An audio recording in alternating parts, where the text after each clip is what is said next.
26 ans, la plupart d'entre nous n'ont pas accompli grand-chose. On sort des études, on trouve un job, on rentre dans une petite routine tranquille, on fait des vidéos à parler seul comme un connard dans sa chambre. Et David McKenna, lui, à 26 ans, il a écrit le scénario de American History X à partir de sa jeunesse ultra-violente, et il a vendu les droits à New Line Cinema, qui est l'une des filiales les plus puissantes de Warner Bros.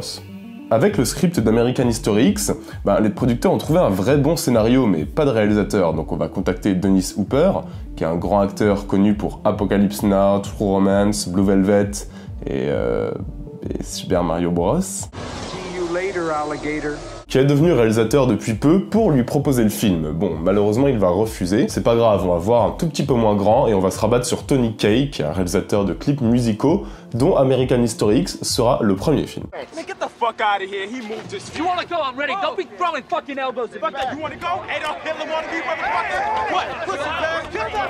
Bon, on a quand même un réalisateur inconnu du grand public, un scénariste assez jeune. Il faut au moins une tête d'affiche. On va offrir le rôle principal à Joaquin Phoenix, pareil, il va refuser, donc on va se rabattre sur Edward Norton, qui commence à faire pas mal de bruit à Hollywood. Le tournage, il se déroule durant plusieurs mois à Los Angeles et à Venice Beach, où se passe aussi la quasi-intégralité du film, avec une équipe assez réduite et un réalisateur qui va être omniprésent, qui va cadrer d'ailleurs aussi. Et étonnamment, pour un premier film, tout se passe assez bien, et Tony Kaye tient très bien son plateau. Après, c'est vrai qu'il avait un long temps de tournage, plusieurs mois, c'est quand même vraiment pas mal, la plupart des longs métrages se font en 2 mois, 3 mois grand max. Et cette durée, elle va même lui donner le luxe d'expérimenter, de prendre le temps, de tenter des cadres originaux, de mettre ses acteurs dans les meilleures conditions possibles, de les laisser même improviser, pour capter des moments et des dialogues avec un réalisme quasi documentaire. Second of all, I am not, as you well know, a member of a low-rent, disorganized bunch of rednecks like the fucking KKK, please. So take your head out of your ass. I mean, you've gotten off the point.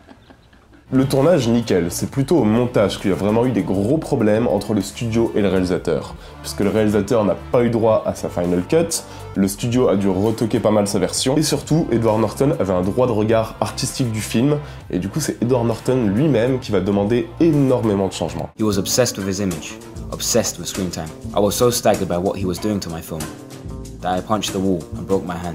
Une version a été réalisée qui prend en compte les changements demandés par Norton et par New Line Cinema, et cette version, c'est celle qu'on connaît tous actuellement. Et le réalisateur, dans tout ça, il déteste cette version. En fait, c'est même assez tragique, mais on peut dire que du coup, il déteste American History X tel qu'il est actuellement. Après, voilà, c'est un jeune réalisateur, un tout jeune cinéaste, c'est son premier film. New Line Cinema a été quand même plutôt sympa, puisqu'ils lui ont donné 8 semaines pour faire sa version à lui, qui serait une version exploitable.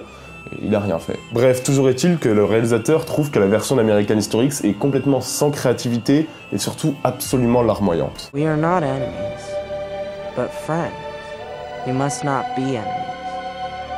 Though passion may have strained, it must not break our bonds of affection.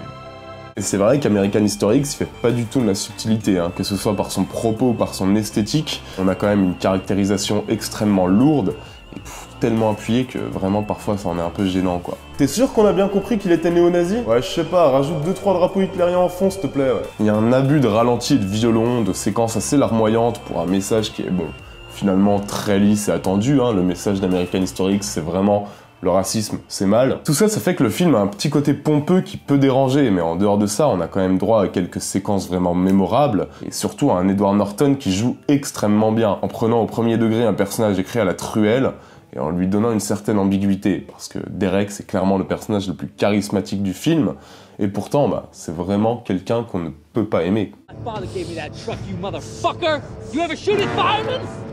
Come here, you shooting my family? I'm gonna teach you a real lesson now, motherfucker.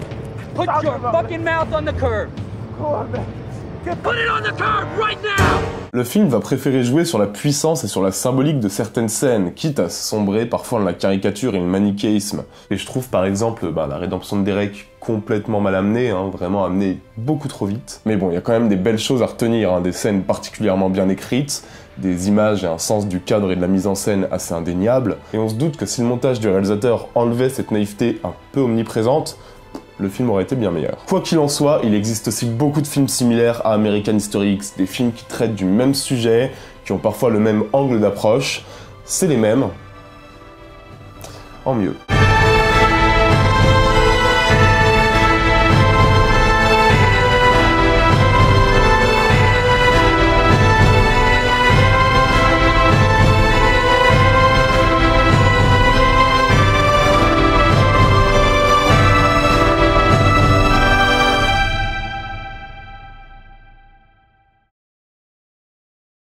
Et on commence avec un film qui est plutôt connu, mais qui a un contrepoint parfait et très intelligent à American History X. Je parle de This is England. Certains d'entre vous le connaissent peut-être à partir des 3 séries qui ont été adaptées de ce film, toujours avec le même réal, des séries qui sont apparemment assez géniales. Et le film en lui-même, il est aussi hyper intriguant parce qu'il repose sur des partis pris très forts. En fait, on va suivre Sean, un jeune anglais qui traîne un peu sa peine et qui se sent seul depuis que son père est décédé. À force de zoner dans la ville, il va rencontrer un groupe de skinheads un peu plus âgés que lui, qui vont le prendre sous son aile et il va se faire happer de plus en plus par les extrémistes du groupe. Our country has been stolen from under our noses. Yes! Yes! Yes! Well, gentlemen, it's time to take it back. Yes! Yes! Go on, Lenny! Go on, Lenny! Are you ready to return to the fight? C'est un peu l'histoire classique, et ça aurait pu être très classique si le réal avait pas fait un parti pris très fort. En fait, il a lui-même appartenu à une bande de skinheads au début des années 80, et il a décidé d'en faire un film parce que pour lui, les films comme American History X montrent qu'un aspect négatif, sans parler de l'origine ou de la culture à la base du mouvement. Du coup, ici, pas de stéréotypes, pas de croix gammées sur les murs. Ici, on va rappeler que le mouvement skin est né à la base d'un mouvement musical, et qu'il a été complètement transformé par les extrémistes, comme c'est souvent le cas avec l'humanité. Et la force de ce parti pris, c'est que ça permet à This is England de traiter son sujet avec une sorte de légèreté et d'humour qu'on n'attendait pas forcément dans ce genre de film, et ça c'est vraiment un énorme atout.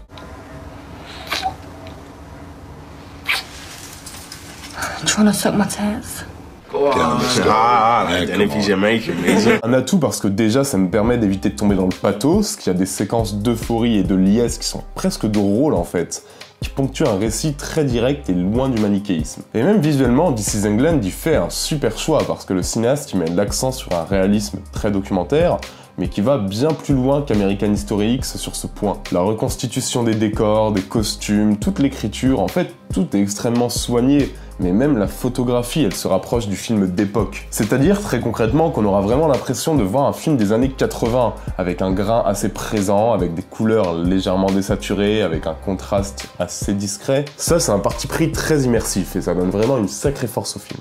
What's that? That sounds like the coppers, that does. Guys, wait, fuck up, guys. Listen to me, I want you to be sober, yeah? Sober, yeah. Oh, nice, good. Sober. I am sober. Of course you are. En fait, This is England, c'est vraiment extrêmement efficace. Ça capte parfaitement les doutes d'une jeunesse qu'on blâme pas et qu'on cherche juste à comprendre. Et ça montre comment, à la base, un mouvement qui est né d'une fascination pour le reggae devient un mouvement de violence absolue. C'est un super film sur lequel vous pouvez foncer, c'est un peu une sorte de contrepoint absolu à American History X. You fucking mad! You fucking nothing! You fucking horrible fucking cunt! You fucking mad as a March here! What's wrong with you? Leave them alone! You want this man? You fucking party! What? Oh, fuck up, you fucking dick! I'll fucking throttle you, you fucking fat piece of shit! Ok, pour le deuxième film, est-ce que ça vous dirait de voir Russell Crowe, 25 ans, complètement néo-nazi, qui tabasse en masse du vietnamien? Une communauté un peu bizarre quand même, hein? What are you doing here? I'm gonna tell you something. I want you to listen to me, okay? This is not your country. Romper Stomper, c'est un film australien réalisé par le super réal Geoffrey Wright, et c'est un des films qui a révélé Russell Crowe. On va donc suivre Russell, mais aussi Daniel Pollock, qui est un acteur juste génial, qui malheureusement s'est suicidé peu après la sortie du film. Et tous deux, ils vont incarner deux skins australiens dont la vie se résume globalement à la drogue, le sexe, la violence. Cette violence, elle implique de défoncer tout ce qui vient du Vietnam pour garder la race australienne pure. Sauf qu'au bout d'un moment, ceux qui se font défoncer décident de s'organiser et de riposter. On est donc sur un film classique entre guerre des clans de deux communautés rivales. Mais là où Romper Stomper tire son épingle du jeu, c'est par son jusqu'au boutisme. Parce que le film est un peu fauché, ça se voit, donc il va à l'essentiel avec une brutalité assez dingue. Il a pas le temps pour les artifices.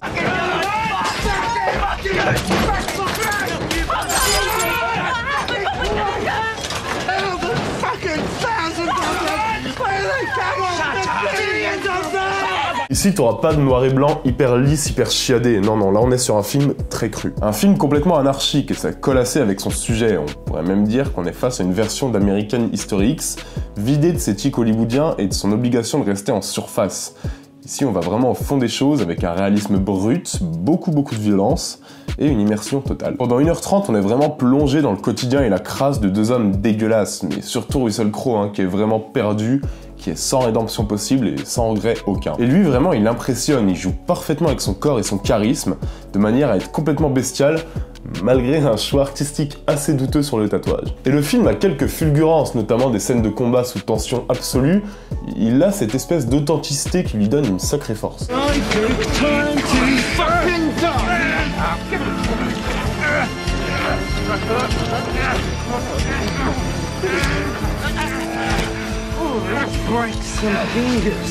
Il y a même une direction artistique que je trouve assez audacieuse, qui j'imagine est liée au budget du film, mais il y a cette idée de placer en permanence les deux personnages dans des décors en ruine, qui sont complètement insalubres, qui sont complètement sales, et ça donne presque l'impression de les voir évoluer dans un monde post-apocalyptique, comme si leur monde s'était déjà écroulé et qu'ils étaient les seuls à vouloir habiter dans ces vestiges du passé, d'une époque révolue. Moi je trouve ça assez cohérent et surtout visuellement vraiment marquant, ça donne un sacré punch. Franchement, si vous avez un peu tiqué devant le côté poseur d'American History X, bah vous allez vraiment aimer Romper Stompers, qui bon, est pas non plus un summum de subtilité, hein, mais qui a cet aspect brut, qui va jusqu'au fond des choses, qui a vraiment beaucoup de parti pris et d'intention, qui lui donne vraiment un cachet assez particulier, donc vous pouvez foncer, c'est un film très intéressant à voir.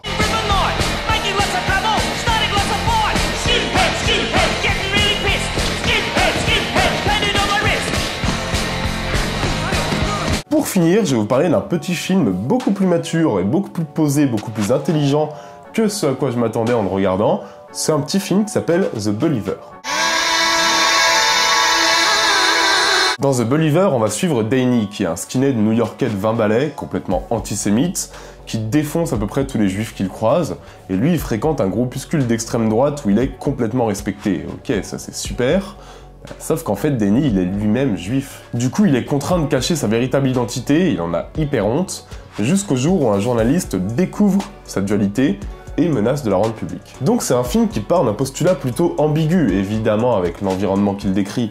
Tu vas penser directement à American History X, mais cette idée de haine de soi-même, d'escalade de la violence par refus de la réalité, bah, ça amène un vrai plus qui va vraiment casser le manichéisme du film.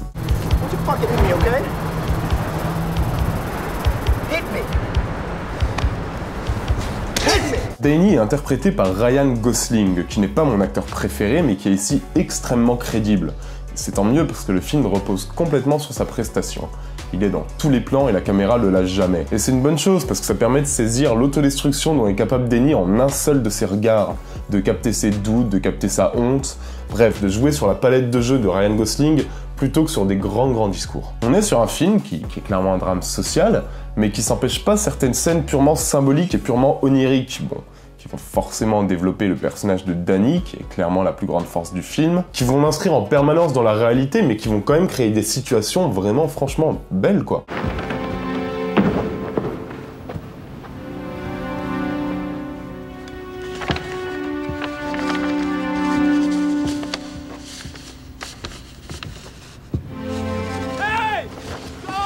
Et la mise en scène, elle est globalement discrète, elle est épurée pour mieux laisser le personnage exister, mieux nous impressionner lors de ses grands discours, mieux mettre en image ses contradictions qui vont le pousser à l'ultra-violence. Alors en soi, est-ce que c'est forcément mieux qu'American History X ? Ça dépend. Les deux films reposent énormément sur la prestation d'un acteur habité, mais j'aurais tendance à dire que The Believer use un peu moins d'artifice, sert un récit moins tape à l'œil, mais peut-être plus sombre, plus percutant en fait. Il a peut-être pas le sens du cadre ou de l'esthétique forcément ultra travaillé d'American History X, mais il nous sert quand même un duel moral vraiment intriguant et vraiment intéressant. Quoi qu'il en soit, c'est vraiment deux films qui se ressemblent, parfois ils semblent même se répondre durant certaines séquences, et The Believer c'est un vrai film qui vaut le détour. Vraiment, si vous avez aimé American History X, vous retrouvez complètement ce que vous avez aimé dans ce film. You take the greatest Jewish minds ever. Marx, Freud, Einstein, what have they given us? Communism? Infantile sexuality, and the atom bomb. In the mere 3 centuries, it's taken these people to emerge from the ghettos of Europe. They've ripped us out of a world of order and reason. They've thrown us into a chaos of class warfare. Voilà, c'est tout pour cette vidéo. J'espère qu'elle vous aura plu, que vous aurez découvert des bons films. Comme d'habitude, c'est vous qui choisissez le sujet de la prochaine vidéo. Et on est sur Dunkirk en mieux, ou alors L'Exorciste en moins bien. It's the power of Christ that compels you. On est bientôt 20 000 ici, c'est assez ouf, c'est quand même assez dingue quand je repense à mes premières vidéos où j'étais content parce que j'avais 200 vues. Merci beaucoup à tous d'être toujours là, vraiment ça donne de la force, vous imaginez même pas à quel point. N'oubliez jamais que vous êtes les meilleurs. Ciao à tous, bisous.